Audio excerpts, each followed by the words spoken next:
Hello everyone, this is Joe Rimelspach at Ohio State University, Department of Plant Pathology, and this is this week's turf tips. And thank goodness we're having a little cool down, and that could be a welcome relief from this week's very high temperatures and high humidity and very scattered shower activity, which caused a lot of concern by people trying to grow turf. So hopefully we have 2 days, nice cool down, some nice cool evenings, a reprieve for this nice, for the cool season grasses to recover a little bit and be stable.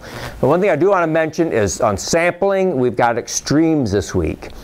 This has to be one of the largest samples I've ever received. It's almost a square yard of turf sod from a lawn.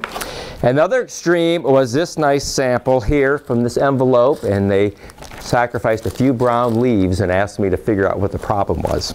So if you're going to send samples in, large is good. It doesn't have to be this big. And but crucial thing is information, photos. Give me a call, and we're happy to work with you because the sample load's picking up, and to give you the best turnaround time, the best, most accurate answer. It's best to have a good sample and information. Okay, what we're seeing this week, it's been, of course, with the hot, humid conditions and the home lawn side, brown patch is really cranked up, especially on susceptible tall fescue lawns, especially if they either have a lot of rain or over-irrigated. Dollar spot keeps cranking away. Brian has some photos of dollar spot overall where it's has really pummeled a blue ryegrass turf area here in Columbus. Also, he has a photo which is kind of interesting. It's a close-up, and if you look at it carefully, you'll be able to see the mycelium from dollar spot and the pink mycelium from red thread simultaneously in this little patch that's turning brown. And that's oftentimes what we'll see right now. We'll see kind of a transition from red thread into dollar spot. But with these cool temperatures, it kind of fluctuates back and forth, so you can have a lot of damage from both of these. And I think in that photo there's a little clover leaf, which we're having lots of questions about clover. I think the wet conditions really has fueled ideal conditions for clover to grow.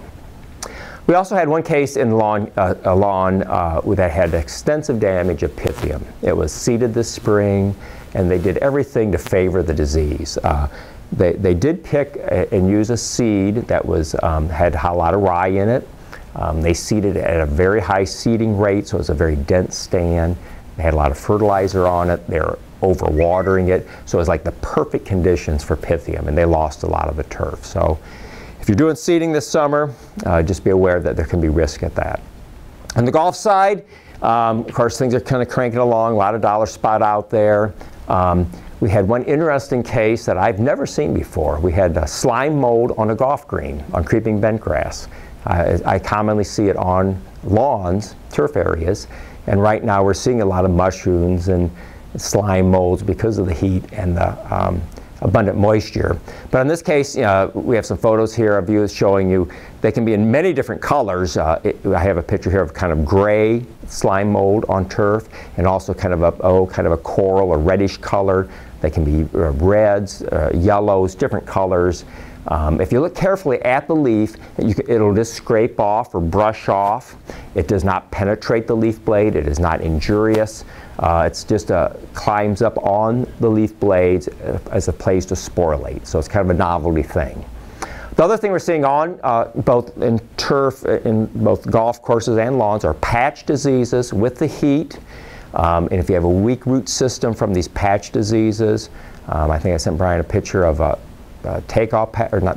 summer patch or necrotic ring spot on home lawn, quite devastating.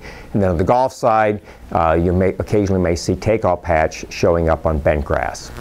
So hopefully you just can have a more relaxing 4th of July weekend with this cool down, and I think we'll have a little reprieve from a lot of the diseases, but keep a sharp eye out there and don't take anything for granted. Have a good weekend.